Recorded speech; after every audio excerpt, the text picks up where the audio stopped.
Buenos días. Yo soy Xavier Pi, vengo del Colegio de Ingenieros Industriales de Barcelona, en el grupo de sistemas embebidos y de Internet of Things, y también como miembro del Consejo Asesor de la revista Automática e Instrumentación. Voy a hacer una pequeña introducción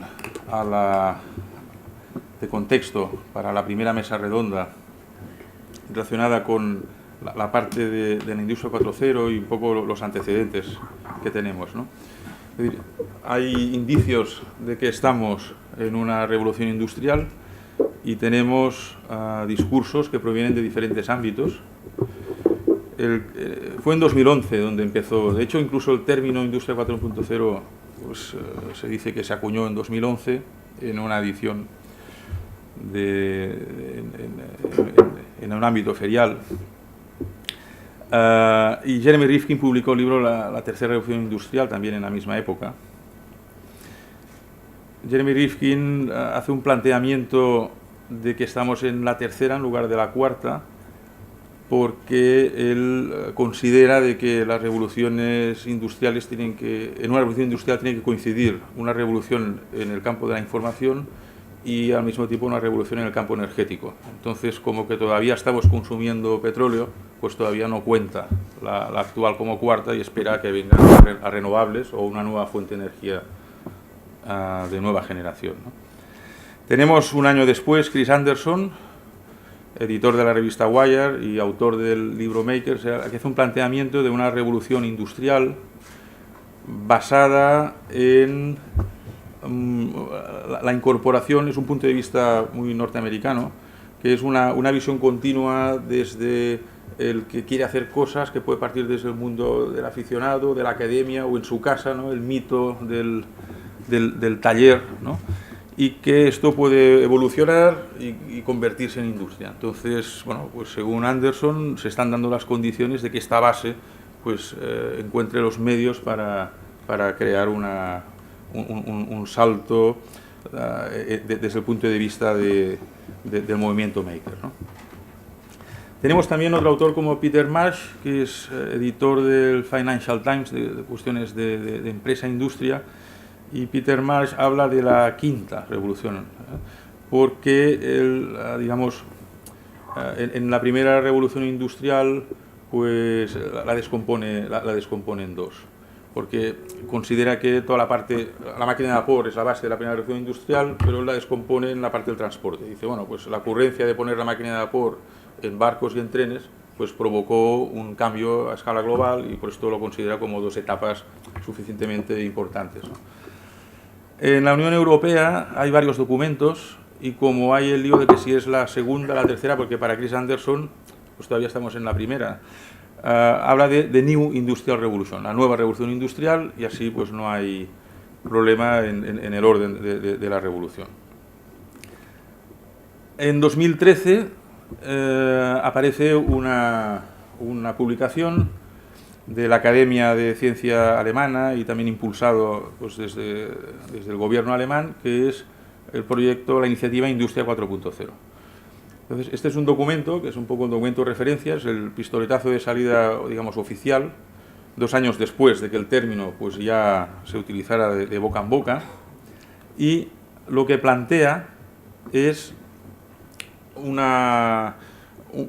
hay un discurso en este documento, que es un discurso bastante académico. Entonces plantea lo de la primera revolución de la máquina de vapor, la segunda basada en, bueno, sería un poco la introducción de la energía eléctrica, la división del trabajo, en la tercera sería la entrada del microprocesador y ahora en la cuarta pues se basa en los sistemas ciberfísicos y la Internet de las cosas. Uno de los debates que hay ahora es ¿qué pesa más? Si la palabra industria 4.0 es mayor que su contenido o viceversa. Porque si es mayor que su contenido, pues entonces pues que si es una operación de marketing o si todavía pues no está consolidado, ¿no? Hasta el punto más extremo que sería que hay humo, ¿no? Es un poco la metáfora. La otra alternativa es que realmente sea una revolución y que la realidad pues supere a la ficción, ¿no? Bueno, en cualquier caso, lo que sí que está pasando ahora es que hay dos plataformas que serían la plataforma alemana con vocación europea, porque hablando con ellos, pues es una iniciativa de gobierno alemán con asociaciones alemanas, y que ellos tienen previsto en el futuro pues que esto se abra y que sea europea y que acabe siendo pues de ámbito global, ¿no? Es la plataforma Industria 4.0. Y por otra parte tenemos la Industrial Internet Consortium, que sería la iniciativa americana. Esta ya es abierta de saque, es decir, cualquiera se puede apuntar a la Industria 4.0, desde una organización sin ánimo de lucro, tendría pues un fee bajo, hasta organizaciones gubernamentales, universidades y empresas, ¿no? Y son las dos plataformas, es decir, estos son los dos indicios que hay de formalización del discurso Industria 4.0, pero ya en un terreno industrial, ¿eh? Y industrial significa pues con normas. La iniciativa Industria 4.0 ha publicado la primera norma DIN, que es la norma DIN 91345, que describe los modelo conceptual y ya los aspectos normativos de lo que es Industria 4.0. Hay que decir que, aunque sea un proyecto de iniciativa alemana, el sentido es en sentido amplio, porque el cuarto se refiere a la cuarta revolución y ese discurso, no hay ningún término registrado, el término Industria 4.0 lo podemos utilizar libremente, no hay, esto lo hemos consultado con ellos y no hay ningún problema en ese sentido.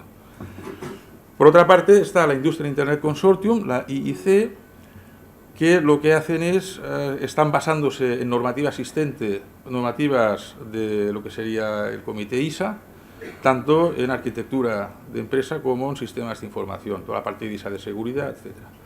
Entonces están desarrollando, van un poco más atrasados, están desarrollando una norma también, será una norma IEC, que sería la parte de la industria del Internet. Entonces aquí hay un pequeño esquema, en estos momentos tenemos la visión americana vertical, un poco como diciendo, los americanos son los reyes de Internet y todo lo que está relacionado con Internet, entonces los ejemplos están ahí, ¿no? Google, etcétera.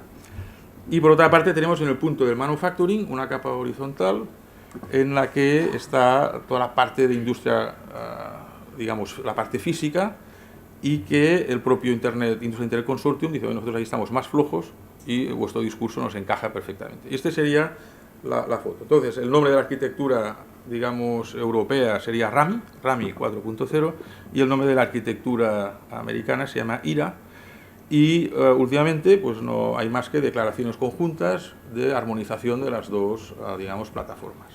Esta es la situación actual. Con lo cual empieza, esto reciente, ¿eh? Esto es una cuestión de hace pocos meses, empieza a haber literatura formal con definiciones precisas de lo que es Industria 4.0, que es un I40 component y cómo se encaja con la realidad actual. El discurso de las cuatro revoluciones, si son una, dos, tres o cuatro, pues por ejemplo en la conferencia de Davos de enero, pues ya se habla de la cuarta revolución, digamos que es un modelo que nos puede valer para explicar las otras, ¿eh? Por ejemplo, pues Rifkin habla de la tercera, pues bueno, es que ha juntado la tercera y la cuarta. Cuando hablamos de la quinta, bueno, pues resulta que es la primera que está descompuesta en dos. Es decir, que tenemos una arquitectura que nos permite mapear las diferentes propuestas de revoluciones industriales, ¿no? Bueno, básicamente, para tener un plano y poder ubicar las diferentes propuestas, tenemos un esquema de la profesora Sabine Jesken de la Universidad de Aachen, que plantea, pues mira, tenemos el mundo físico y el mundo digital. Aquí están los dos pilares, ¿no? A la izquierda están los TPS, los sistemas ciberfísicos, y a la derecha la Internet of Things. Los conceptos claves que manejamos son, pues en el mundo físico tenemos todo lo que sean los procesos en la manufactura y todo lo que sería pues el comportamiento de lo físico, ¿no? De los materiales y las magnitudes físicas. En el mundo ciberfísico, que está en un eje central, tenemos los embedded systems, que serían la electrónica empotrada, que permite que un objeto físico adquiera capacidades de ejecutar algoritmos y de comunicarse. Entre el mundo ciberfísico y el mundo físico hay dos nociones, que es donde se basa todo. Y aquí tenemos ponentes que son excelentes en los respectivos campos. Por una parte tenemos el concepto de la simulación, que es el traslado de un objeto físico, de un objeto que está en el mundo real, trasladarlo a un mundo virtual, poder experimentar con él y poder tratarlo en un mundo simulado, y al revés, es decir, tener un objeto físico y poderlo controlar a través de un objeto virtual, es decir, a través de un objeto de software. Esta sería la definición de automatización. Y los ciclos, se crea un círculo virtuoso con simulación y automatización que prácticamente explica las diferentes iniciativas que hay ahora cuando hablamos de Industria 4.0 en la parte, digamos, física, ¿no? Luego tenemos, aparte del identificador único, el proyecto mítico de Procter & Gamble, que es la idea de que en el mundo informático es muy fácil, por definición tu objeto tiene un ID. En el mundo físico pues hay que obtenerlo de alguna forma, sea con radiofrecuencia o una lectura, es decir, esa problemática de la identificación de objetos. Con esos tres conceptos, teóricamente se explica todo. Y luego en la derecha pues tenemos que el Embedded System se conecta a la red y a partir de ahí se conecta a lo que hay detrás de la red, ¿no? Que es Internet, y ahí pues tenemos toda la parte de orientación a servicios, el Cloud Computing, el Big Data, etcétera, etcétera. Y la frontera entre el mundo físico y el mundo digital pues está en los modelos conceptuales, que serían los Things, y en las semánticas, que sería pues también incluir la parte de comportamiento, ¿no? Es decir, modelo conceptual, modelo comportamiento, que es los dos pilares de la ingeniería informática, que es lo que nos separa el mundo físico del mundo virtual, ¿no? Fijaros que los sistemas ciberfísicos tienden a ser cerrados por definición, los sistemas de Internet of Things tienen que ser abiertos, ¿no? Por la parte de comunicarse, y ahí pues bueno, está una representación, aquí tenemos un choque cultural, el choque cultural IT-OT, el choque cultural de los modelos de seguridad y los modelos de safety, etc. Bien, aparte del discurso, digamos, del documento libro blanco, que sería el original, tenemos otras publicaciones. Por ejemplo, el mismo año, el documento alemán se publicó en mayo. En Francia, Gimelec publicó la Industria 4.0 desde el punto de vista francés. Este es un documento, todos los documentos que hay aquí son, todos estos cuatro últimos son públicos. Está planteado de forma distinta. El documento alemán es un documento bastante doctrinal, es decir, es un trabajo académico. En cambio, el documento francés es un recopilatorio de artículos de autor. Es interesante que uno de los autores del libro blanco francés es Jeremy Rifkin, es decir, que sería la evidencia de que la tercera, y lo dice, que la tercera suya y la cuarta es la misma, por lo cual es para ir. En el caso español tenemos una iniciativa, aparece en 2015, que es la Industria Conectada 4.0. Es una maniobra hábil porque maneja conceptos de la terminología americana con la terminología europea y queda bien con todo el mundo. Con lo cual, es el modelo, el planteamiento, aquí pues está, digamos, desarrollado desde el Ministerio, y también es un documento que se puede descargar, tiene 100 y pico páginas y explica todo el planteamiento de Industria 4.0 pues, aplicado a España, ¿no? Desde el punto de vista de, y ahora ya para abrir el debate, ¿no?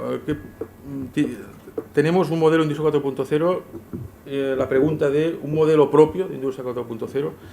Bueno, aquí tenemos, si pensamos en pequeña y mediana empresa, porque aquí el camino sería, ¿no? Desde el maker, que es el individuo aficionado, luego el profesional, luego la pequeña empresa, luego la gran empresa, y va creciendo, ¿no?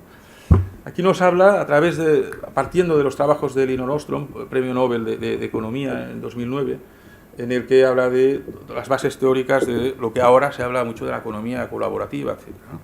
Entonces, Elinor Ostrom, norteamericana, las ideas aplicadas a la industria, en el libro Social del Coste Marginal Cero, leo literalmente, Jeremy Rifkin describe cómo una emergente Internet de las cosas nos está acelerando a una era de bienes y servicios a un coste casi gratuitos o a un coste muy bajo, lo que precipita un meteórico ascenso de unos comunes colaborativos, y aquí un enigmático un eclipse del capitalismo, ¿no? Bien, aquí el eclipse del capitalismo, hay una lectura, yo lanzo una, es decir, si podemos producir con costes marginales muy bajos, pues nos lleva esto a lotes pequeños. Entonces, la idea del lote pequeño pues también forma parte del discurso actual de la Industria 4.0, y hoy es, pues por ejemplo, actualmente, pues las presiones que hay, por ejemplo, en el sector alimentario, de las grandes cadenas, pues para trabajar con el sector alimentario, por ejemplo, ¿no? Con lotes pequeños, porque pues te piden 50 con tapa roja, 50 con 20%, es decir, las campañas de marketing inciden mucho en el propio producto.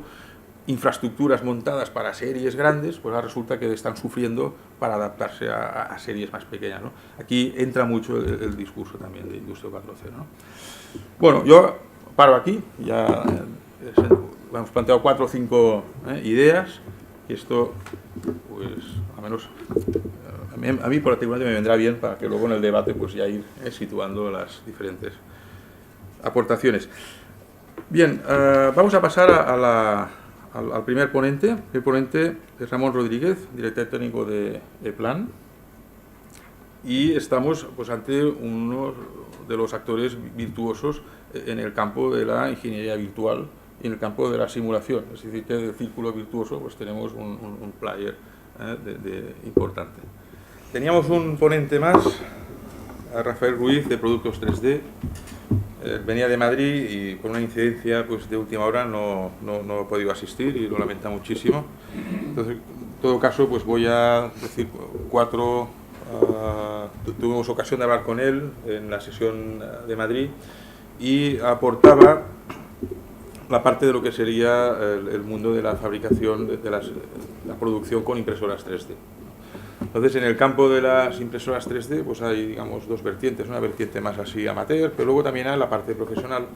Ellos, Productos 3D, trabaja pues con impresoras industriales, de las impresoras Stratasys, 3D Systems, que son impresoras ya de un alto coste, pero con un modelo que se acercaría mucho, se acerca a la idea que comentábamos en la transparencia de Jeremy Rifkin del tema de los comunes industriales, porque permite elaborar pedidos de muy baja cantidad, porque en realidad, o sea, en la definición del coste marginal, ¿no? Es el coste que tenemos para producir una unidad una vez hemos absorbido los costes fijos. Para nosotros están absorbidos, es decir, la empresa de referencia, una de las empresas de referencia a nivel mundial de este modelo sería Shapeways. Shapeways tiene sede en Nueva York, pero han abierto antes de verano una fábrica en Holanda, en Eindhoven. Producto 3D pues sería una pequeña Shapeway española, ese sería un poco el modelo, y que permite que el desarrollo, en este caso, pues de piezas de plástico y metal también, que previamente has modelado digitalmente, has simulado, pues simplemente una transacción electrónica, envías el fichero, dices cuántas unidades quieres y al cabo de pocos días recibes la pieza en casa, ¿no? En la parte, esa sería la parte física. En la parte ciber, en el sector, en el mundo de lo que sean las PCBs, las placas electrónicas, ya empieza a funcionar así. Aquí en España nos cuesta más, pero hay proveedores, sobre todo asiáticos, que ya están en lotes de 5 para arriba. En placas electrónicas, 1 a 5, prácticamente prefieres 5 porque siempre pues, la primera la quemas, ¿no? Es decir, que ya... Y te plantea un coste prácticamente un incremento lineal. Es cierto que con los volúmenes va decreciendo, pero a efectos de lo que sería puesta en marcha, pues tienes que hacer un desembolso muy pequeño al principio. Eso es la parte del PCB. La parte del montaje, de la soldadura de los componentes electrónicos, se está en ello, ¿eh? Ya se empieza a ofrecer, el coste empieza a ser un poco alto, pero por ejemplo, pues ya tenemos identificadas empresas que se han traído la producción de ensamblaje de componentes electrónicos, lo que es la producción de la electrónica, se la han traído otra vez aquí a España porque el nivel de automatización es suficiente como para contrarrestar el bajo coste de llevarlo fuera. Es decir, empezamos a tener una serie de indicios y bueno, es una lástima, me hubiera gustado que estuviera aquí Rafael, os hubiera explicado, porque ellos están intentando llevar a la práctica un discurso en el campo industrial, pero con unos parámetros. La palabra maker ha salido de tipo Chris Anderson, ¿no? Es decir, bueno, podemos empezar a trabajar con unos condicionantes que son bastante aproximados a este modelo teórico que nos estamos acercando. Antes se comentaba la cuestión de la simulación. Hasta ahora la simulación iba por barrios, ¿no? Es decir, la simulación pues, de mecánica de fluidos, la simulación del proceso, la simulación... Desde hace unos años se habla de la simulación multifísica, que serían ya sistemas de simulación combinadas, ¿no? Y el límite sería ya pues la ingeniería virtual o la fábrica virtual o el proceso, es decir, está el nivel de virtualización que ya te permite hacer una simulación que contempla aspectos mecánicos, aspectos eléctricos, aspectos... Hablas con... Bueno, aquí dejo ya un último campo ya para abonar el debate, que es donde está la frontera, ¿no? Entre la parte amateur aficionada y la parte industrial. Un planteamiento de entrada pues sería todo el mundo de las regulaciones, ¿no? Las regulaciones, pues habla de estándares de safety que tienen que cumplirse, que para ciertos proyectos pues, de emprendeduría es una barrera, porque una homologación pues, de compatibilidad electromagnética con el marcaje CE pues, te puede costar unos cuantos miles de euros. Hay otro debate que también aprovecho para poner: si estás en un proceso de innovación continua, incremental, ¿qué tienes que hacer? Homologar en cada vuelta. Este es un tema que a mí particularmente me interesa bastante, lo dejo ahí, porque va un poco en contra, genera aquí unas contradicciones. Luego, pues también hablando con las empresas, con las instituciones de homologación, ya ellos están hablando de anticipar la homologación en entornos virtuales, con lo cual pues eso también es una reducción de coste importante, es otra cultura, ¿no? Es decir, yo tengo el modelo, hago un primer ensayo de homologación, es decir, la homologación, en lugar de ser un vía crucis, pues se puede convertir en darle la vuelta, ¿no? En un elemento de ayuda, que aquí también lo lanzo. Esto sí que podría ser hacer política industrial en mayúsculas, ¿no? Pues vamos a ayudar, pues digamos, hay que sufrir para aprobar los exámenes, pero hombre, pues si tienes reintentos y te ayudan, pues al final lo que cuenta es lo que aprendes al final, ¿no? Con lo cual, pues podemos aquí darle vuelta a las cosas. Bueno, no me extiendo más, es una lástima que no tengamos aquí, pero digamos que el campo de lo que sería la producción 3D es un ejemplo de lo que sería el setup automatizado. Es decir, el modelo digital hace el setup de la máquina, empieza la producción, se acaba, y es el caso más favorable de lo que sería la flexibilización, digamos, extrema. En ferias, espero que en Matelec ya pues, veremos ejemplos de este tipo, ya se empieza a hablar. Institutos, por ejemplo, en Alemania, Fraunhofer Institute ya tiene unas líneas de lo que sería no la fabricación automatizada, sino empezar a automatizar el propio setup, es decir, robots que ayudan a poner las herramientas, es decir, a los cambios de configuración de las líneas, que ya también forma parte de algo automatizado. Es un poco la línea.